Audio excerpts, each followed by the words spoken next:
about the stages and phases of being an entrepreneur. And that there's really three very distinct phases. And most of the pain that I've experienced, because I have actually been in all these phases and stages in my life, no wonder I'm tired, came from being in the wrong phase, being out of phase, or being in the wrong stage. It's not the wrong stage, it's more that I'd exhausted the stage or phase that I was in and I needed to move on. But I grabbed onto where I was and held onto it because it's what got me successful. And the pain was holding on to it and not allowing what was new to come. And every single time I gave up, and it usually was because there was a hammer being wielded, banging on my head over a repeated period of time. That at those moments, then I did wake up and pay attention and make the necessary internal shifts that allowed the external condition to dramatically change, as opposed to just work on myself and work on my business and get incremental progress, which is what happens when you work on yourself and your business. You don't get an exponential leap. You don't really get what you want. You get progress, which is important at certain phases in your life. And I'll get into the phases and stages in a minute, and then some specific examples and some things you can do to help yourself.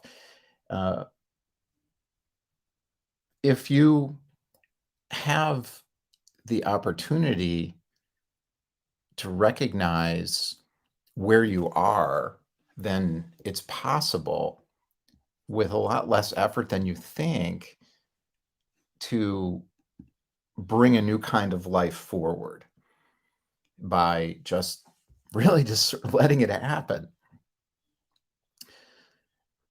So if you look at the options, the gurus and sages. So the idea is very simple, actually. And there's no judgment or values around this. This is just what I've discovered through my own subjective experience, is how it works. It's just how the system works, basically. That's what I am always concerned about.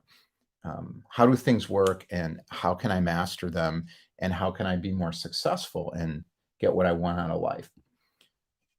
So what I noticed was that when I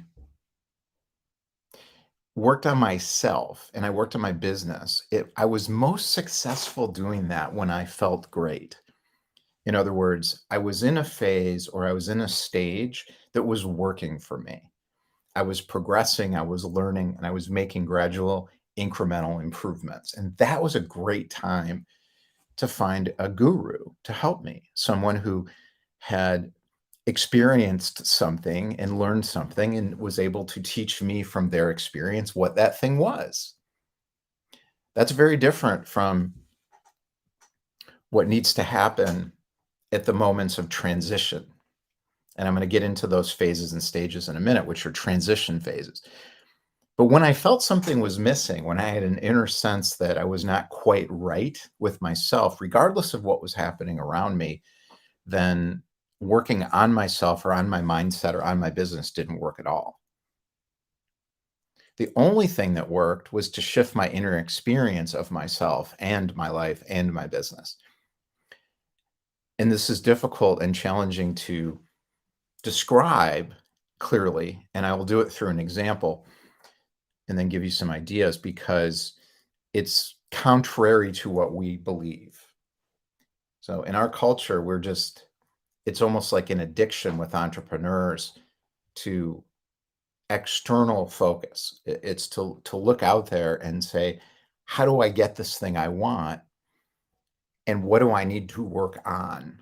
Which is still in an external focus. So if I work on my mindset, if I work on my business, if I build my skills, that is still an external focus, because it's not an inner experience pathway. That's the idea of the red pill. Taking the red pill, going inside yourself and finding the truth and leaving the belief systems of the world behind that were given to you. And when you do that, it's an inner knowing experience. There's nothing that you're working on that is out there that someone else can see. That's the difference. So when you work on yourself and you work on your challenges, you will get a incremental improvement in maybe mindset, in ability to do things, in things that you've learned, but it won't get you through the transition period. So that's where you need truth. So the idea of truth is, and guru wisdom is that it's not created by humans. So I'm not talking about religion. If you don't think spirituality means anything, you don't need to believe it. That's just another belief system. But what's important is to recognize what wisdom is, which is resonance. So you see something and you just know that's true. I know that's true. And that's it. Now you're there. You want to go deeper into that. What I will say is that every wisdom tradition is the same. Essentially, at its core essence, it appears different on the surface. And the only reason for that is that it was gifted to the society through someone who opened themselves up to receive it and understand it and co-create it essentially with themselves. And then make it understandable enough so it fit a need that the society had at a given moment in time. So the language matters, the way it's explained matters, the organization of it matters. But when you strip it down underneath, it's all the same stuff. So Think and Grow Rich is not about money. Napoleon Hill's book, really, it's not really any different from what's being taught in Buddhism. Fundamentally at the core, the way it's described, the aims, the culture around it, all of those things are very, very different. And this is, I think, what was confusing me about it until I started delving into these things through my own subjective experience and tried all of them. And then I was able to realize actually what really works at those phases where it's pretty obvious that there is a inner sense of sort of recognition that it's challenging to move forward, where you really feel stuck. So, all right. So we got a question: when the inner map of you, who you are, shifts, people notice. And this is exactly right. So Gail knows a lot about this. She has an amazing book that was really helpful to me. You can find that if you go to her LinkedIn, I'm sure. So the way that I understand myself in terms of these three phases, and maybe this will help you too, is that they're winning, thriving, and impacting. And none are good or bad, they are. And when we find the phase that we embody and are in naturally because it's what we're here to do, then we feel great, the energy flows, and the feeling that something's missing goes away, and the feeling of unhappiness, the feeling of not being satisfied, the feeling of feeling a sense of lack of freedom, of feeling trapped, disappears. And what replaces it is everything that you want. And this has been my experience every time I've gone through one of these. And I've had 7 transitions like this now, or 9 transitions like this now. So winning is about victory. It's about victory over self and victory over competitors. So when I'm trying to win, I'm trying to conquer myself, or I'm trying to conquer the marketplace and be successful. And there's a moment where it just no longer works. And then there's another phase, and I entered this next phase late September of 2020, and I know exactly when. It was 5 o'clock in the morning, and it was on September 20th. And that's called thriving. Thriving is about growing or developing well internally. And the first, I won't go through all the stages, but the first stage of thriving, I call opportunity. And what that means is seeking out advancement or progress. So you're no longer looking for your next challenge. I spent all year from March into the end of the summer looking for a challenge. I had a business. It had been, successful, and I delegated a lot of responsibility. And I think the nice thing as an entrepreneur is when you get to the point externally where you do successfully build something and you can delegate more, you have the freedom to go out and explore whatever the next thing is. And what I was doing at that time was exploring what I thought the next thing was, which was find another challenge. In other words, I was looking for something outside of myself that worked in this phase of victory over self or competitors. So it was about a victory over myself, finding something that I wanted to do more than the thing that I'd been doing, and then find a place in the marketplace and be successful with it. And that all sounds great. So if that's where you are and you're like, well, what is he talking about? I'm happy doing that. Keep doing it. There was a moment where I wasn't. And it came in the late summer and the early fall. And there were some crises going on in my business, which were financial. And I remember this feeling of dread where I felt like I'm going to get sucked back into this business again. And I may even have to let people go so I can deal with the financial shortfall, because there was plenty of money, but the cost structure was out of control because of what I wanted from it.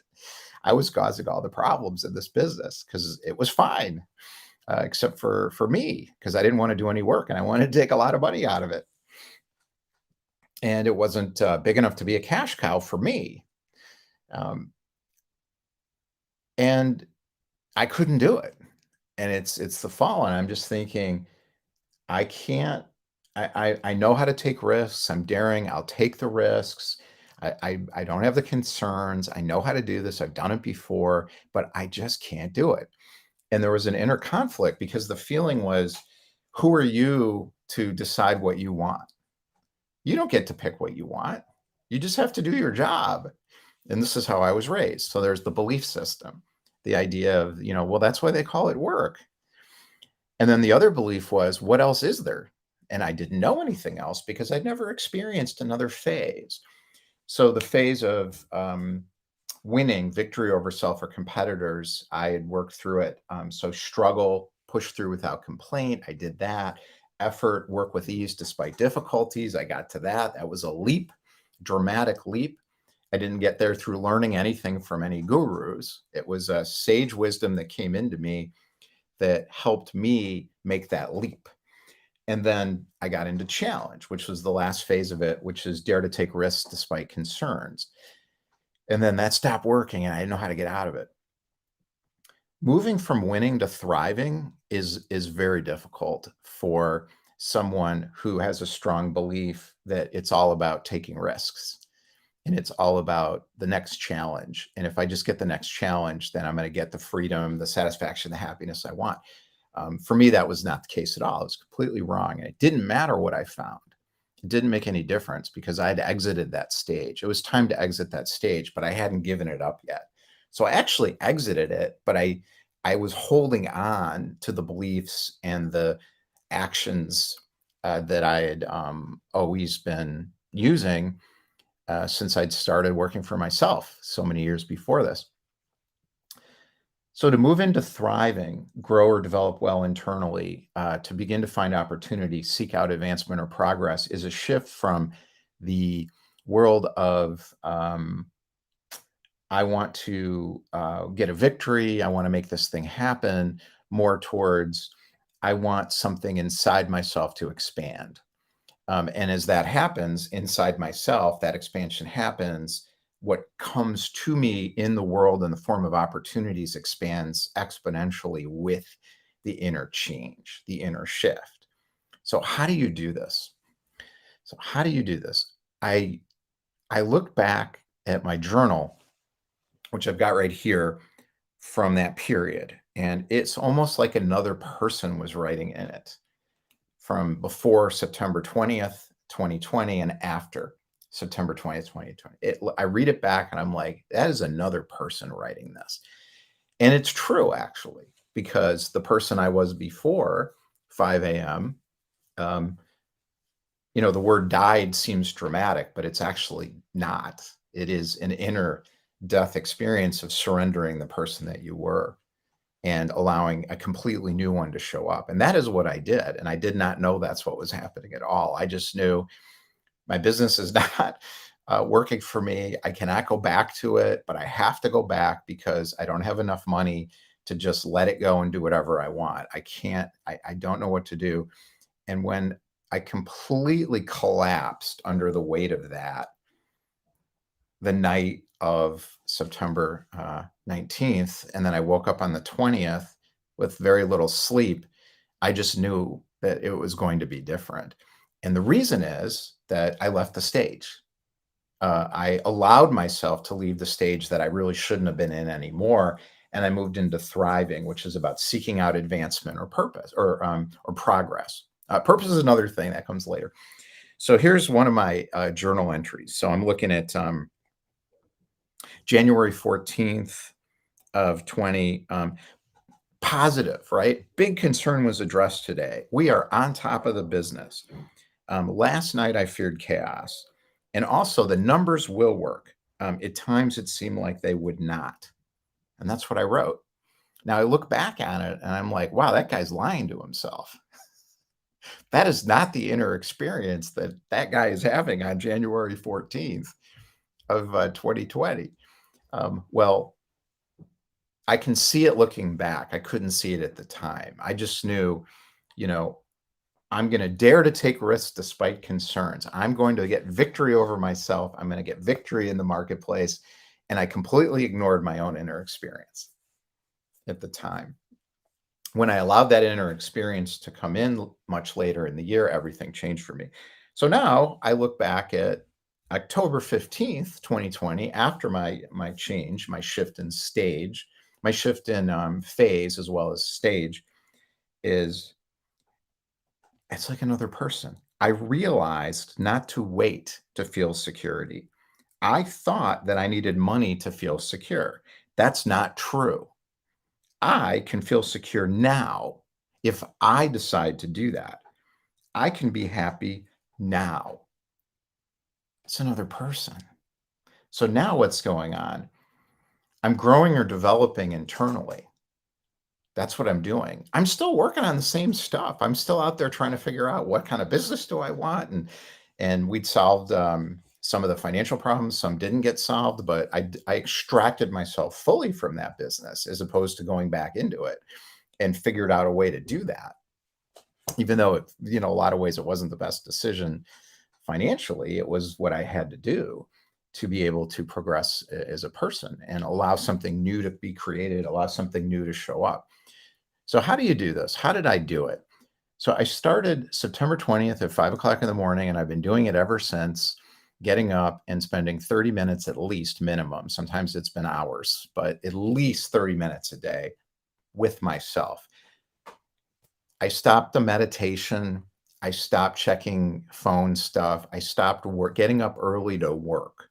So the CEO thing, the power CEO, I'm going to get up and I'm going to work 5 o'clock in the morning. I'm going to get more done than everybody else. So that's living in struggle, effort, challenge. That's living in winning. So if that's where you are, keep doing it. But there will be a moment, maybe not for you, because some people spend their whole life there happily. I'm not one of them. I tend to need change inside to get the life that I want. Is stop working on yourself. Stop working on yourself. So I worked on myself as I plateaued and needed to build more skills, but the real work was going on in parallel at 5 o'clock in the morning. So how did I do it? After 3 years, it's been an incredibly refined system now, because I've had so many inner experiences. And then I do meditation afterwards for another 30 minutes, but I just go for a walk for the first 30 minutes. I don't do anything. I'm just with myself. The first phase is the check-in. The check-in is for me to have an inner conversation with the part of myself that knows everything. So I am telling myself essentially what is going on. So if I look at this entry from January 14th, 2020, my big concern was addressed today. We're on top of the business. Last night I feared chaos. Also, the numbers can work. So what I would have done now, as I do this later, is I would have looked at it as, okay, so I have big concerns and I'm addressing them, and I don't know how I feel about that. So I'm asking myself this question. I'm checking in with myself. I am telling myself I'm on top of the business. We're on top of the business. Not me, but people who are doing a lot of the work in it. Um, and I'm also telling myself the numbers can work. Um, so what do you think? And allowing that other part of myself. Now it's evolved where there is no separate parts anymore. It's just one self having a conversation with itself, basically. But that takes a few years. And some of us were never going to want to go that far with it. But and then the answers all come. So I would have allowed this inner experience to come up as it was, not trying to control it by pushing it down and working on my mindset. In other words, is I got to feel good. So I got to get rid of this stuff that feels bad, this sabotaging stuff that's, oh, I got to get rid of the sabotaging stuff. That actually gives power to it. So allowing it into my experience and fully embracing and feeling it is what actually worked to get these exponential leaps. So that's phase one of this approach. And then for phase two, it's all about for me the experience of the feeling that comes up from phase one. And then I ask again myself for help. So, what do I need to feel here? Why do I need to feel this? What is this? Where did this come from? Why do I have this? Why am I creating this reality for myself right now?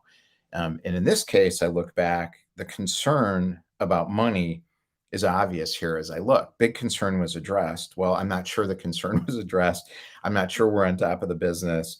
I still fear chaos, and I'm not sure the numbers can work. I told myself the opposite with positive thinking. Okay, that's fine maybe when you're in this challenge phase, but at a certain point, it's not going to work anymore. Well, then I look back at the one I just read from October. I realized not to wait to feel security. I thought that I needed money to feel secure, and that's not true. I can feel secure now if I decide to do that. So that was October 15th.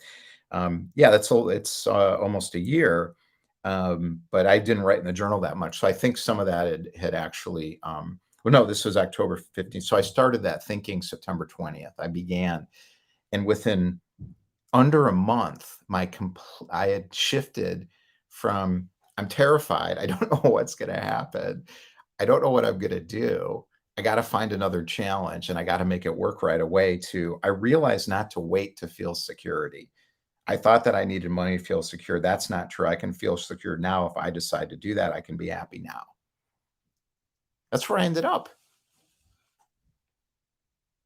in 3 weeks from having that experience of giving up this idea of challenge and moving into this phase of thriving. As opposed to trying to win, as opposed to winning. And there's nothing wrong with winning. Like I said, it's just a different phase. And I'd outgrown that phase. I needed to move on and get rid of that. And this changed everything for me. And from there, I was able to begin to create things that were totally new as opportunities that came to me. I wasn't out looking for challenges. I was trying to figure out who am I and what do I really want? And it took a few years for that to turn into red pill pathway. So I went through a lot of detours. And as I look back, every one of those detours did something to help me get to this next phase and move up these phases. Move up isn't the best way to describe it. It's more of a leap between them. So I've heard it described by people as a quantum leap. Napoleon Hill describes it as access to infinite intelligence. Joe Dispenza describes it as the ether of this intelligence around us that you allow to enter you and begin to direct your movement and motion. And the idea then of that as it is allowing, you are allowing it is part of the creative process where you know what to do all of the time. And often the preference is not there. So Michael Singer talks about this a lot. Deepak Chopra talks about this kind of thing. Wayne Dyer talks about this kind of thing all the time. They talk about it in Taoism quite a bit. So I've used all of those methodologies and they all work and they're all the same. That's why they work. And fundamentally, for me, the experience was really about allowing those opportunities to emerge through the intelligence that is available to all of us, where we are knowing inside ourselves. It's called knowingness, everything that exists, and every creative genius, anyone I've seen, Socrates, Leonardo da Vinci, Einstein, and you read their quotes carefully enough, and I'm like, oh, that's how they did it. That's how they did it. They allowed this infinite intelligence. I call it universal wisdom. You can call it whatever you want. In Christianity, they call it the Holy Spirit. It's the same thing. It's wisdom, and it comes inside you, and you listen to it through an internal conversation with yourself. And then what? You give up control. You're not giving up control to manifest money automatically.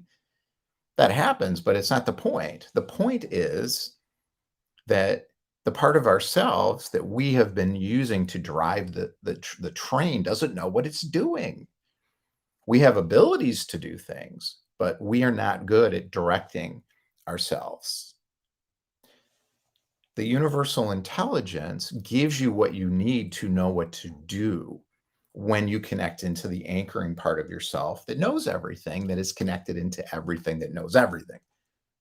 And then that becomes you, if you want to go far enough. And there is no separation between you and any of that stuff. It's just you. Not everybody wants to go that far or should.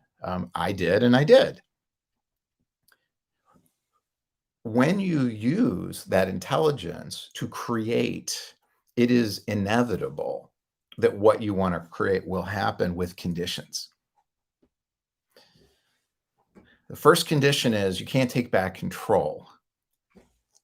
I don't know what to do. I did some really stupid things to other people when I launched Red Pill Pathway that were all essential to get the success that I want.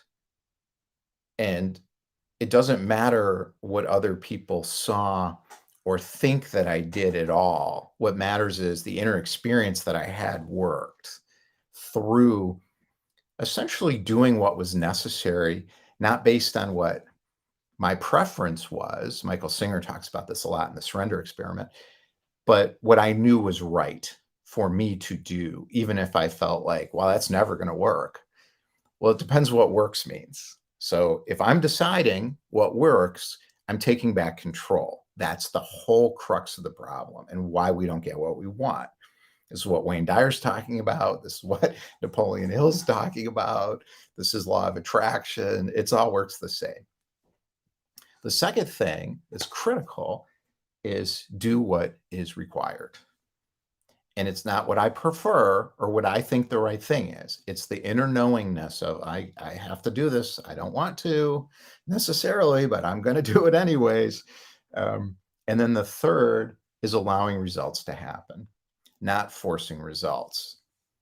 I spent my whole life trying to force results as an entrepreneur through winning consciousness, this phase of I'm going to win. I'm going to make it happen for myself. I'm going to make it happen in the marketplace.